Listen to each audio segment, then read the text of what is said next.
Janganlah jadikan pemilu sebagai ajang permusuhan. Tapi jadikanlah pemilu 2024 itu adalah ajang untuk kita bersenang-senang, kita berbahagia dan kita bergembira. Karena kita akan melahirkan seorang pemimpin baru, wakil presiden yang baru misalnya, dan calon anggota legislatif yang baru, sehingga semuanya baru, dan kita berharap mereka juga akan melaksanakan kewajiban-kewajibannya dengan baik dan benar.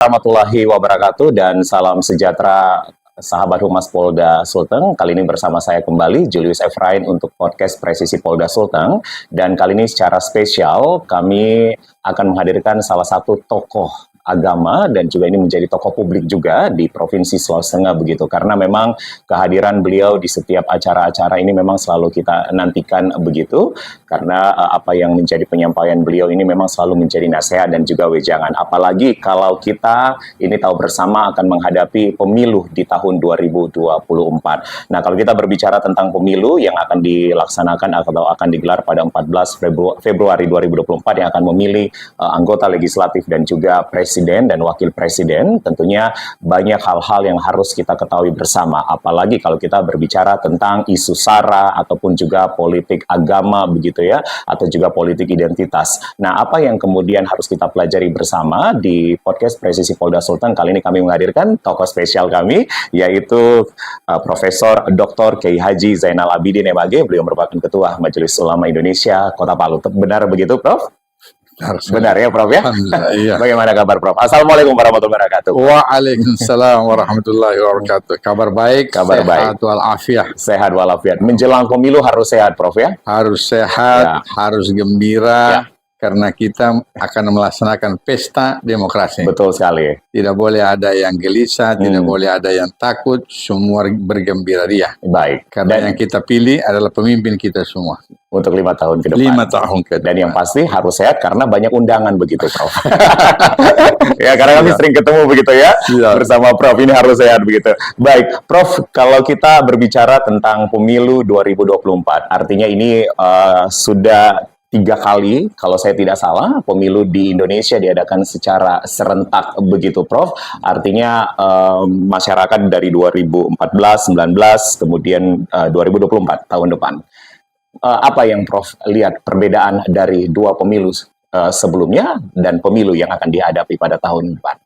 Baik, saya kira kalau kita melihat perbedaan antara pemilu-pemilu sebelumnya dan pemilu yang akan datang, di pemilu yang sebelumnya memang penuh dengan kekhawatiran-kekhawatiran, adanya politik identitas yang terus dikumandangkan oleh kelompok-kelompok tertentu, kemudian dibarengi dengan teknologi informasi yang banyak menyebarkan informasi-informasi hoax yang tidak bertanggung jawab, adu domba, fitnah, dan lain sebagainya.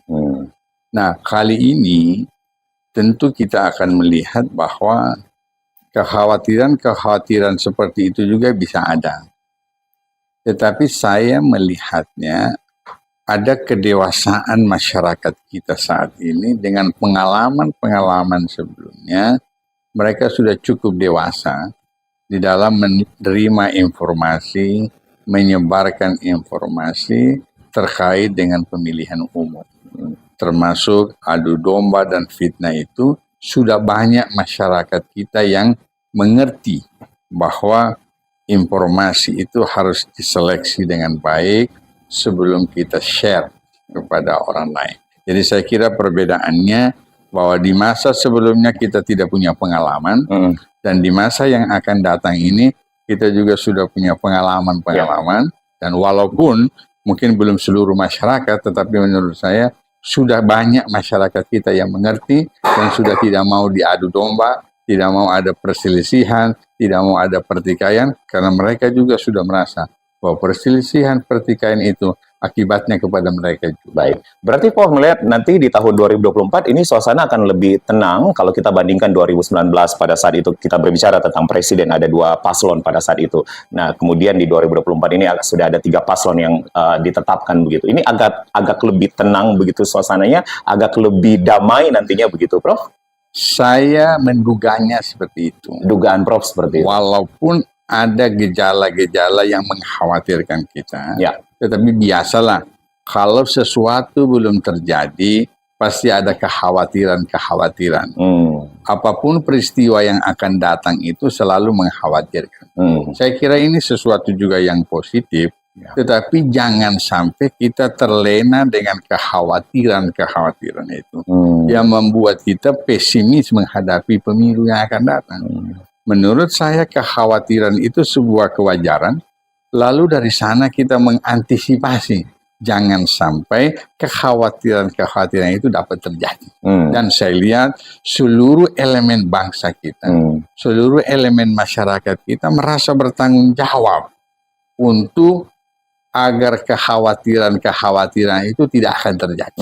Nah, saya melihatnya seperti berbagai komponen masyarakat kita selalu mengatakan semoga pemilu yang akan datang akan berjalan lancar, aman, dan damai. Dari sana kita melihat bahwa masyarakat kita sudah semakin dewasa dan mau pemilu itu akan berlangsung dengan damai. Baik, kita bicara Sulawesi Tengah, Prof. Artinya kalau Sulawesi Tengah sebenarnya gambarannya tidak terlalu beresiko riskan selama 2 pemilu sebelumnya begitu ya. Gejolak-gejolak pun juga tidak terlalu banyak di sini. Prof melihat pun juga begitu. Sulawesi Tengah di 2024 pun juga akan sama dengan di 2019 dan 2014. Saya mengatakan contoh bahwa dulu kita dianggap juga Sulawesi Tengah sebagai daerah titik rawan terhadap terjadinya gejala. Ini di tahun 2019. Bahkan di 2014 kalau saya tidak keliru juga kita termasuk daerah yang agak rawan. Karena kita dianggap karena daerah kita daerah konflik dan lain-lain sebagainya. Tetapi alhamdulillah 2014, 2019 kekhawatiran-kekhawatiran itu sepertinya tidak terjadi. Tidak terjadi. Nah, kalaupun ada kekhawatiran lagi kali ini, saya menduganya juga tidak akan terjadi seperti yang kita khawatirkan itu. Kenapa demikian? Saya melihat masyarakat Sulawesi Tengah itu sudah semakin dewasa. Di dalam memahami gejala politik dan berpolitik juga sudah semakin dewasa, sudah semakin santun. Tentu kalau ada kejadian-kejadian kecil itu kan tidak terlalu mempengaruhi kita. Karena memang masih ada 1-2 kelompok-kelompok yang ingin memprovokasi, ada orang yang memanfaatkan situasi karena dia punya kepentingan. Tapi secara keseluruhan saya mengamati dan termasuk saya sering turun ke daerah, ke kabupaten, kota, seprovinsi Sulawesi Tengah, situasinya juga saya kira cukup kondusif untuk menghadapi pemilu 2024. Baik, sudah ada 3 paslon, kita bicara presiden begitu ya, Prof. 3 paslon, pasangan presiden dan wapres yang telah ditetapkan begitu, Prof. Artinya kalau Prof melihat apa yang kemudian harusnya kita lakukan begitu, karena ini masing-masing dari figur yang berbeda-beda begitu. Iya, saya kira yang kita harapkan kepada masyarakat kita dan juga pasangan calon presiden dan wakil presiden itu untuk mengajak masyarakat itu menjauhkan politik identitas. Itu paling penting, Prof. Paling penting menurut saya. Jangan membawa-bawa identitas untuk kepentingan pemilihan umum ini. Atau untuk kepentingan kelompok maupun pribadinya. Tetapi yang kita harapkan adalah politik kebangsaan. Ajak masyarakat ini untuk dewasa. Bahwa bangsa dan negara ini adalah membutuhkan seperti ini. Negara ini harus dibuat seperti ini. Supaya seluruh rakyat Indonesia merasakan bahwa negara menjamin kehidupan berbangsa dan bernegara. Dan negara menjamin setiap pilihan yang dipilih pada setiap pilihan yang dipilih. Ajak masyarakat pada politik yang baik, politik yang santun, yang ramah. Dan diajak masyarakat bahwa pemilihan umum itu bukan segala-galanya. Pemilihan umum itu adalah media, alat untuk mewujudkan demokratisasi di Indonesia. Dewasakan masyarakat itu. Saya kira ini politik kenegaraan seperti ini, politik kebangsaan inilah yang diajar oleh mereka-mereka calon presiden dan wakil presiden. Kalau ini sudah dapat dilakukan oleh mereka, saya kira pemilihan umum, baik itu presiden, wakil presiden maupun legislatif, akan berjalan dengan aman, lancar, serta damai, serta hasilnya bisa diterima oleh semua kalangan. Politik kebangsaan atau politik kenegaraan, Prof. Saya sepakat dengan kata ini, Prof. Karena kita melihat pun juga yang dulu 2019 mungkin menjadi lawan, sekarang menjadi kawan, begitu. Ini sudah tentunya kita sudah setiap hari melihatnya di media, begitu, Prof. Itu kalau kita bicara presiden. Untuk legislatif sendiri, Prof, bagaimana kemudian tanggapan Prof sendiri? Saya kira juga di bidang pemilihan legislatif yang akan datang, kita juga minta kepada para calon legislatif, Anda ajak masyarakat dengan cara yang santun dan damai. Jangan untuk kepentingan pribadi lalu menjelekkan orang lain, menyalahkan orang lain, politiknya adu domba, fitnah, dan lain-lain sebagainya. Sebenarnya keterbukaan itu dan kebebasan berpendapat itu bukan berarti orang tidak bisa menghargai orang lain. Bukan berarti kita tidak bisa menghormati orang lain. Dengan kebebasan berpendapat itu sebenarnya sekaligus kita juga bisa mengajukan pendapat, bisa mengajukan saran pemikiran, tetapi sekaligus juga menghormati dan menghargai orang yang berbeda dengan Ini yang harus diajak kepada masyarakat kita, supaya masyarakat kita juga memiliki alternatif dan dewasa terhadap perbedaan-perbedaan. Karena memang perbedaan itu sejatinya sudah ada dari dulu, Prof. Tetapi bagaimana perbedaan itu bisa menjadi satu kesamaan untuk kita? Saya kira kita buat perbedaan itu menjadi sebuah kekuatan untuk kita bersatu. Karena dengan perbedaan itulah bisa melahirkan persatuan dan kesatuan.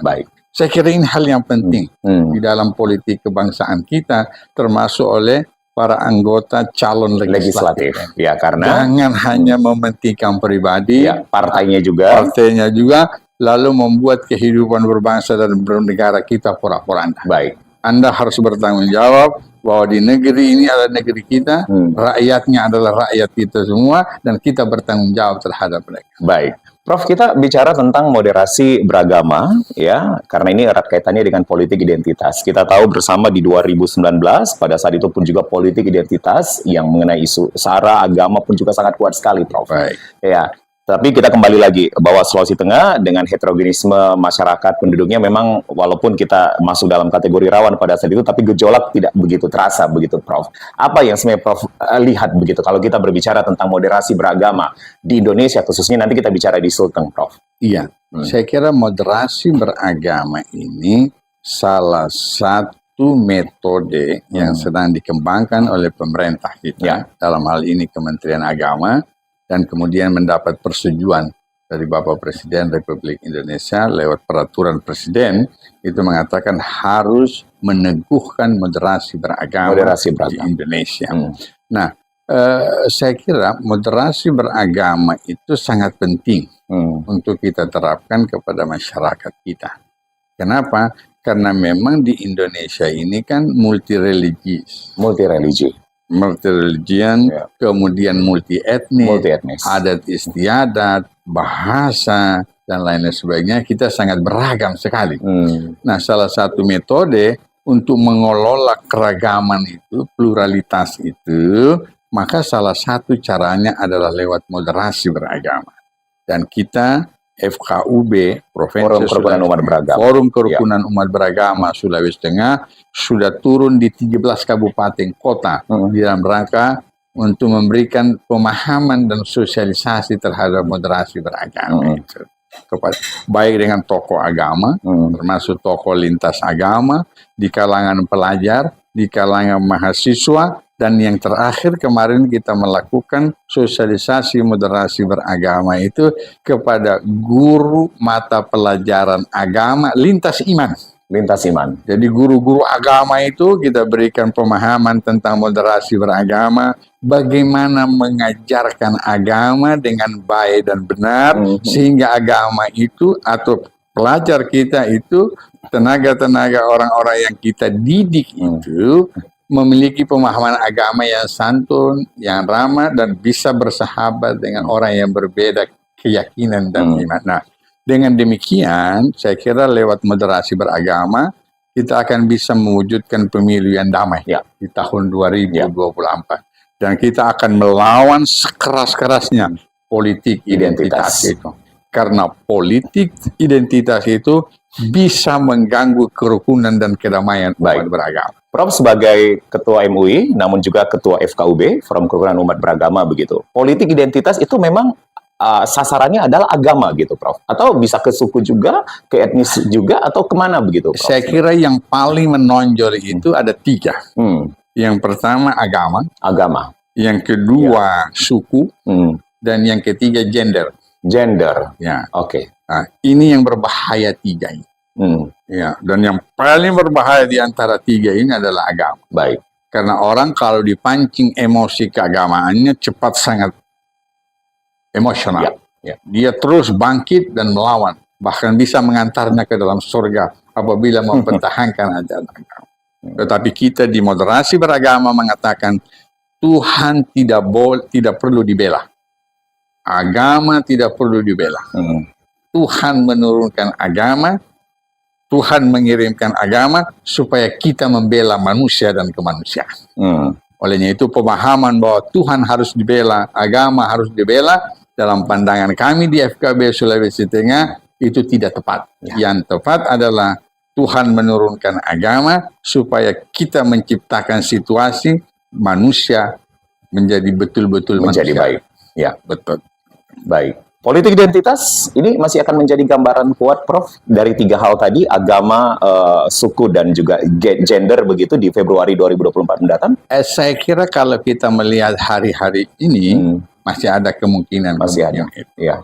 Tetapi saya selaku Ketua FKUB Provinsi Sulawesi Tengah maupun selaku Ketua Majelis Ulama Indonesia Kota Palu optimis lewat moderasi beragama yang sudah dilakukan oleh FKUB, yang sudah dilakukan oleh MUI, dan bersama elemen bangsa lainnya, termasuk oleh Polda Sulawesi Tengah, Polres kabupaten kota yang deklarasinya harus pemilu damai itu saya optimis sekali pemilu damai khususnya di Provinsi Sulawesi Tengah akan bisa terwujud karena ini persatuan dan kesatuan oleh masyarakat Sulawesi Tengah sangat kuat sekali. Prof, bagaimana sih sebenarnya kita sebagai umat beragama dalam moderasi beragama, khususnya kita pun juga menghadapi pemilu, ini tetap punya nilai toleransi yang baik, toleransi yang tinggi. Kita plural, kita heterogen begitu di Sulteng, Prof. Iya. Yang pertama, saya ingin berkata bahwa moderasi beragama itu bukan moderasi agama. Moderasi Jadi agama dan beragama beda. Substansinya beda. Kalau moderasi agama itu yang kita tidak pakai karena kita ingin merubah agama. Kita tidak ingin merubah agama. Agama itu sudah moderat sejak awal. Datang dari Tuhan pun dia sudah moderat. Cuma moderasi beragama itu artinya cara beragama yang moderat. Cara beragama yang santun, cara beragama yang bisa memahami perbedaan, caranya beragama, bukan agamanya. Caranya beragama. Ketika kita berhadapan dengan orang yang berbeda agama, kita toleran, kita hormati, kita hargai bahwa ada keyakinan orang lain yang berbeda dengan kita. Kalau dia yakin agamanya benar, tentu sama dengan saya meyakini kebenaran agama. Ini yang dimaksudkan dengan moderasi beragama. Cara beragama, tingkah laku beragama, itu yang kita maksudkan dengan moderasi. Tidak mengganggu dan mengurusi urusan teologi masing-masing. Soal keyakinan adalah soal masing-masing. Tetapi hubungan sosial kemasyarakatan inilah yang kita maksudkan dengan moderasi beragama. Humanisme. Sehingga prinsip-prinsip moderasi beragama itu sebenarnya salah satunya humanis. Menjunjung tinggi nilai-nilai kemanusiaan. Kita harus realistis bahwa ada manusia lain selain manusia kita yang sama-sama diciptakan oleh Tuhan yang Maha Kuasa. Baik, Prof, saya sering bertemu Prof di acara FKUB misalkan begitu, Prof ya. Dan kemudian ketika kita melihat FKUB yang terdiri dari semua unsur agama di dalam, dan itu semuanya menggambarkan itulah Indonesia, itulah persatuan, Prof ya. Bahkan kita pernah punya acara yang besar, ya, Rakernas, tahun ini 2022 tahun lalu, Prof begitu.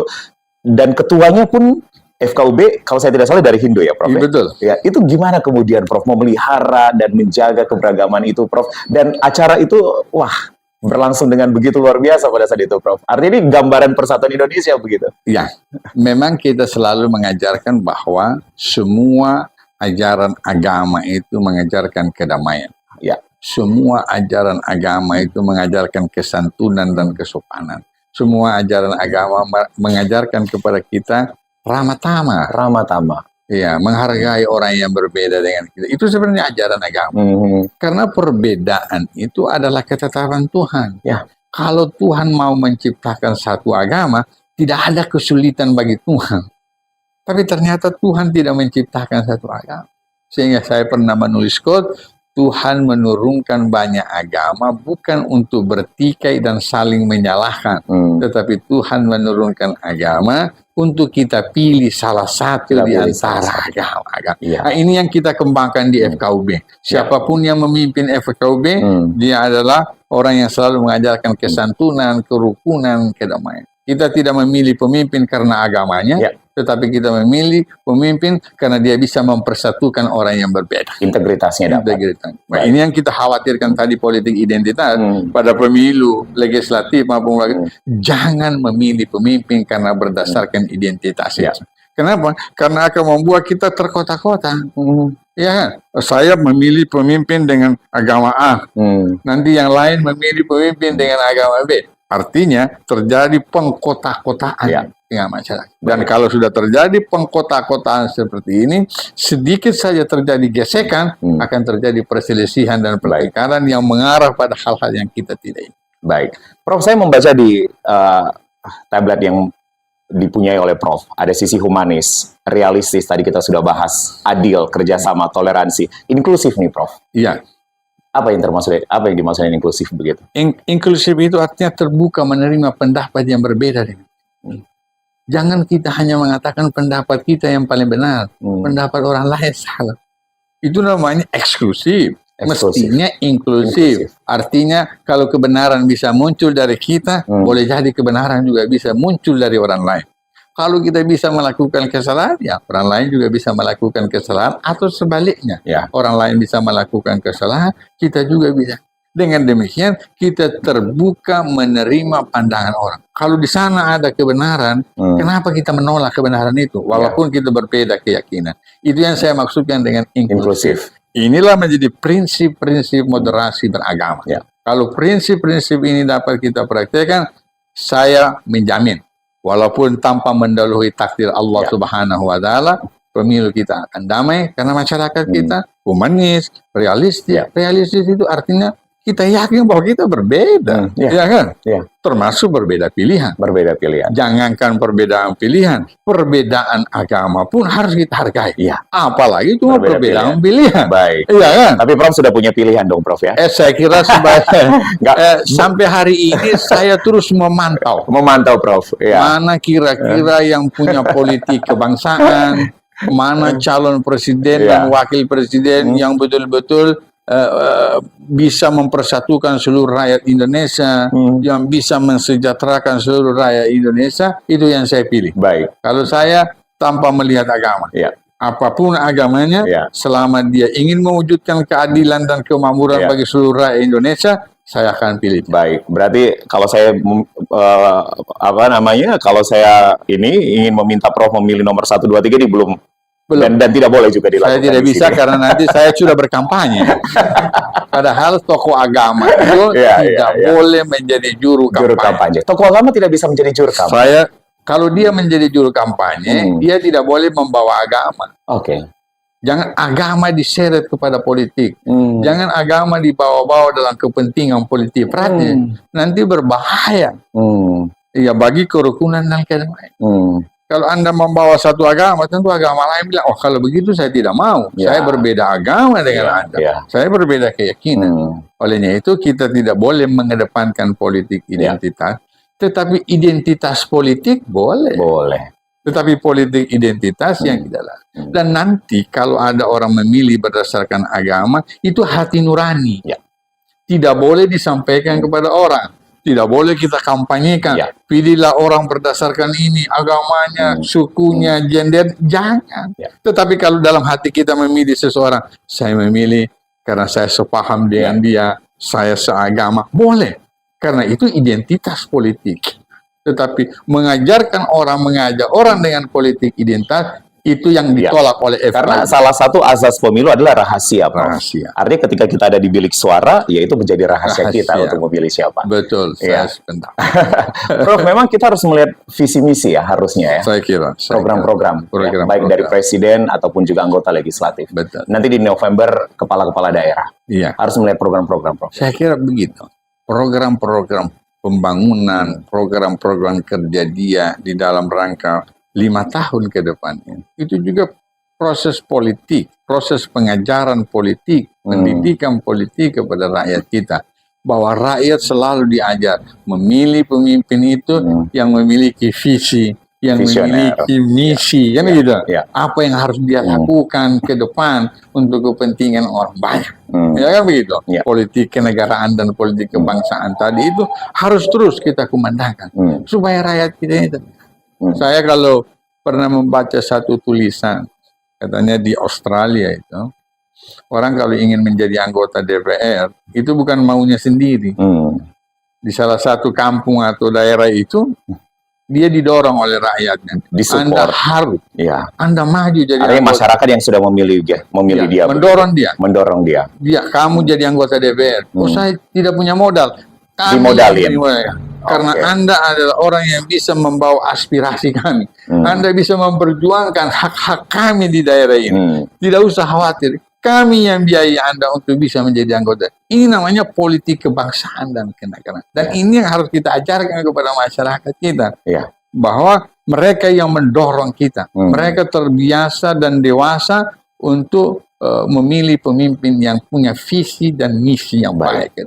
Baik, Prof, ini tahapan kampanye kan sudah dimulai, bahkan nanti mungkin tahapan pemilu maksud saya.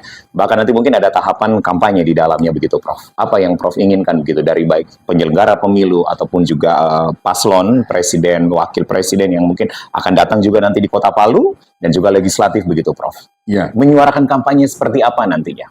Saya kira kalau kampanye akan disampaikan oleh calon presiden, wakil presiden, maupun para calon legislator ini adalah program-program kerja yang memang bisa mensejahterakan, membangun persatuan, mengajak masyarakat untuk melanjutkan pendidikan, bagaimana masyarakat bisa sekolah, masyarakat bisa mengencap pendidikan tinggi, sehingga ke depan nanti sumber daya manusia kita akan semakin baik. Kita negara yang besar, Prof. Negara yang besar, luar biasa jumlah penduduk besar. Jumlah penduduk ini mungkin menjadi 3 terbesar di dunia. Bahkan nanti ada bonus demografi yang akan kita hadapi, Prof. Olehnya itu, ini harus dikelola dengan baik oleh pemimpin-pemimpin kita. Salah mengelola potensi demografi ini, itu berbahaya bagi generasi kita yang akan datang. Olehnya itu saya kira kemudian penyelenggara pemilu harus netral. KPU, Bawaslu, semua pihak harus netral. Apalagi mereka-mereka yang diberi kewenangan oleh negara untuk mengamankan pemilu damai ini, saya kira juga harus netral. Saya kira polisi, TNI, semua pihak, orang-orang yang diberi kewenangan oleh negara sebagai penyelenggara dan pengawas pemilu harus bersifat netral. Baik. Kenetralan Anda itu juga adalah bagian dari proses pendidikan politik, sekaligus mewujudkan pemilu damai. Kalau rakyat percaya kepada penyelenggara, rakyat percaya kepada pengawas, dan rakyat percaya kepada semua calon-calon ini, saya kira pemilu akan datang bisa damai dan aman. Dan Prof melihat di 2023 menjelang 2024, netralitas dari penyelenggara pemilu ini di kategori yang baik. Saya melihat ini, Prof, sampai dengan KPU, Bawaslu dan semuanya, termasuk kemarin di acara Baharkam Polda Sulawesi Tengah. Di sana ada Bawaslu, di sana ada KPU menyampaikan materi, termasuk dari FKUB. Dari gambaran-gambaran sampai dengan hari kemarin, saya optimis. Netralitas itu dapat terwujud pada pemilu 2024. Selain memang masyarakat kita sudah dewasa, Ya. ingat teknologi kita sudah semakin canggih. Sudah semakin canggih. Kalau ada kekeliruan, kesewenangan yang dilakukan oleh penyelenggara pemilu, saya kira dalam waktu yang singkat bisa tersebar kemana-mana. Dan bisa dilaporkan. Bisa dilaporkan, bisa divideokan, bisa difoto, Ya. dan bisa disebarkan kemana-mana, Baik. termasuk kepada pihak-pihak yang akan bertanggung jawab. Baik. Awalnya itu mereka sangat hati-hati, saya kira. Artinya Prof melihat sejauh ini berjalan dengan baik. Semua penyelenggara pemilu, KPU, Iya. Bawaslu, Saya termasuk Bawaslu, tokoh agama. tokoh agama. Saya sudah anjurkan Iya. lewat forum kerukunan umat beragama supaya tokoh-tokoh agama jangan terlibat dalam politik praktis. Ya, politik praktis. Jangan terlibat dalam praktis. Kalau Anda ingin memilih, silakan. Ya. Tetapi politik praktis, jangan. Karena itu mengganggu kewibawaan. Dan itu bukan bagian dari keteladanan seorang tokoh agama. Dari unsur Polri, TNI sendiri sejauh ini. Saya kira Kapan, masih dalam penilaian saya cukup bagus. Olehnya itu selalu ada deklarasi pemilu damai. Polda Sulawesi Tengah sering mengadakan itu. Sering mengadakan itu di tingkat Polres juga sudah. Bahkan kemarin itu juga saya diminta bawa materi. Ya. Bagaimana supaya TNI khususnya Polri itu bisa menjadi kelompok pengawas pemilu yang netral, Ya. penegak hukum yang netral. Dan saya sudah menyampaikan materi di sana. Bahkan salah satu saya mengatakan jangan ada kesombongan kita semua. Ya. Tak ada manusia yang sempurna. Ya. Termasuk Polri bukan manusia yang Ya. sempurna, tetapi ketidaksempurnaan itu juga jangan menyebabkan kita melakukan hal-hal yang tidak positif. Baik. Prof, teknologi, Prof sering mengatakan dari awal teknologi, kemampuan teknologi semakin canggih hingga hari ini. Apa yang harus kita pelajari bersama, dewasai bersama Prof ketika kita menulis sesuatu di sosial media sehingga itu tidak menjadi bumerang bagi kita ataupun juga bumerang bagi kelompok yang lain begitu. Iya. Saya kira menulis, menyampaikan informasi, usahakanlah informasi yang kita sampaikan itu informasi-informasi yang baik, Ya. yang mendidik, Ya. yang mengajak orang kepada kebaikan, hal-hal yang mengarah pada kepentingan orang banyak, ya. Dididiklah masyarakat ini. Sebenarnya enak sekali kita menyampaikan dakwah sekarang ini. Ya. Lewat media sosial seperti ini, kita bisa menyampaikan pesan-pesan baik itu kepada orang banyak hanya dengan satu kali klik seperti itu. Janganlah digunakan ini media ini untuk kepentingan hal-hal yang negatif. Jangan sampai ada adu domba, fitnah, Ujaran kebencian. ujaran kebencian lewat. Ini akan kita pertanggungjawabkan di akhirat nanti. Ini akan diputarkan kembali film kehidupan kita. Dan kalau itu kita lakukan, maka dosanya akan terus berkembang, terus berlipat, sampai kapanpun itu akan disampaikan kepada orang lain. Dosanya akan bertambah. Olehnya itu, manfaatkanlah teknologi ini untuk mendapatkan pahala, kebaikan di sisi Tuhan. Artinya Prof, kita bicara hoax, hate speech, ujaran kebencian, fitnah, adu domba ini sebenarnya sudah tidak zaman lagi ya? Saya kira sudah tidak zaman. Iya. Kalau ada orang selalu mengedepankan hal-hal yang seperti itu, saya anggap orang itu tidak dewasa di dalam hidup di zaman ini. Iya. Dia hidup di zaman sebelum zaman ini. Yang ada sekarang adalah berikan informasi yang positif, didik masyarakat dengan baik, ajak mereka kepada hal-hal yang positif, bangun persatuan. Karena dengan persatuan kita akan menemukan kenikmatan-kenikmatan itu. Pertikaian itu tidak ada kenikmatannya. Saya mengatakan saya di forum kerukunan umat beragama. Saya berteman dengan orang Kristen, orang Katolik, Hindu, Konghucu, Buddha. Ya. Di sana kemudian saya merasa ada kenikmatan berhadapan dengan orang yang berbeda. Dan saya pribadi udah melihat itu, Prof, ketika acara FKUB. Iya. Ya. Saya melihat ada kenikmatan berhadapan dengan orang yang berbeda. Ya. Kita bisa tukar informasi, Baik, Prof. kita bisa tukar pemahaman. Ya. Bahkan yang kita ketemukan di sana, rupanya banyak kesamaan kehidupan beragama kita. Perbedaannya cuma sedikit aja. Persamaannya banyak. Kenapa kita tidak mengedepankan persamaan? Kemudian bukan menghindari perbedaan, tetapi memahami perbedaan. Karena perbedaan tidak bisa dihindari. Karena perbedaan itu tadi keniscayaan dan bagian dari ketetapan Tuhan. Prof, ada satu kelompok yang kemudian ini biasanya pun juga emosional ketika pemilu itu diselenggarakan, yaitu kelompok anak muda, Prof. Pemilih pemula, mahasiswa seperti itu, karena mungkin memang masih menggebu-gebu ya perasaannya dan emosionalnya begitu, Prof. Apa yang Prof harus sampaikan begitu ke generasi milenial untuk menghadapi pemilu 2024? Iya, saya kira yang penting khusus kepada generasi muda kita, generasi milenial kita juga pertama kelompok orang di atas mereka, orang-orang tua harus memberikan keteladanan. Ya. Karena keteladanan itu adalah guru yang paling baik. Ya. Bagi mereka sendiri, anak-anak muda kita, lihatlah orang tuamu, lihat kakak-kakakmu yang bisa menjadikan contoh buat teladan. Jangan jadi teladan mereka itu sendiri. Yang kedua, terimalah ilmu pengetahuan dari orang-orang yang memiliki kompetensi. Ya, dapatkanlah informasi dari orang-orang yang dapat dipertanggungjawabkan kapasitas dan kapabilitasnya serta integritas. Integritas itu yang paling penting. Sehingga apa yang Anda terima dari mereka adalah hal-hal yang positif. Sehingga Anda akan semakin dewasa, semakin memahami bahwa kehidupan ini memang pasti berbeda, bahwa kehidupan ini tidak akan sama dengan orang lain. Baik. Karena itulah kita harap mereka belajar kepada orang-orang yang memang memiliki kapasitas. Sehingga dengan demikian mereka akan bisa hidup damai.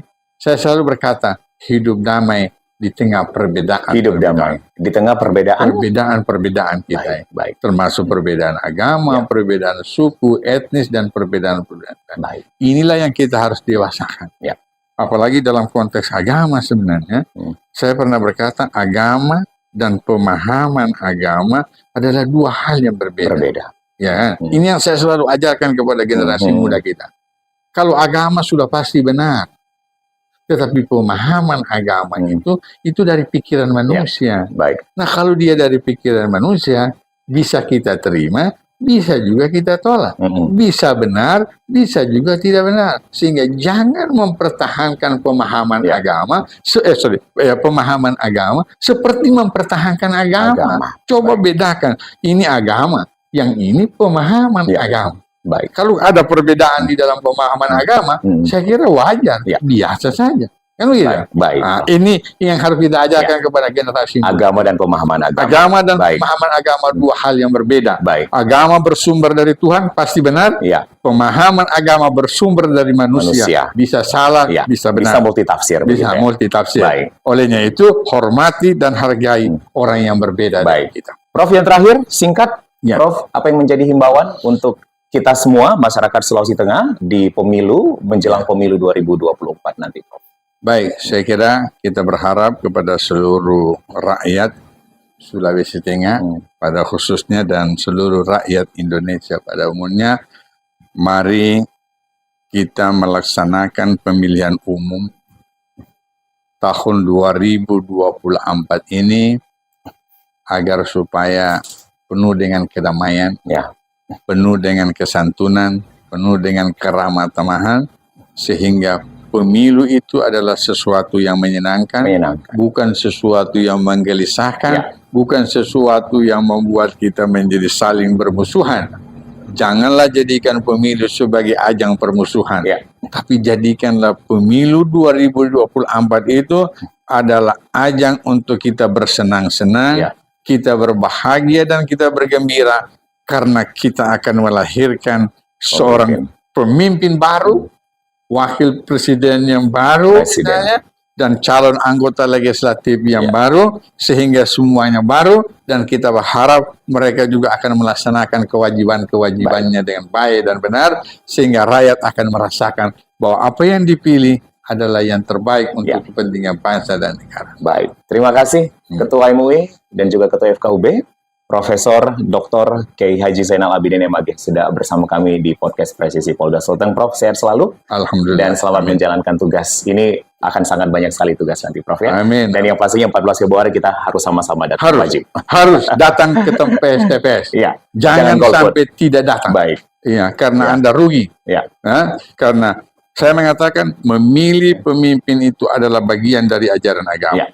Karena setiap agama mengajarkan kepada kita harus mencari pemimpin dan menghormati pemimpin. Jadi memilih pemimpin adalah bagian dari ajaran agama. Baik. Pemilu adalah salah satu cara untuk melahirkan pemimpin, sehingga pemilu adalah bagian dari ajaran agama. Baik, terima kasih sekali lagi, Profesor.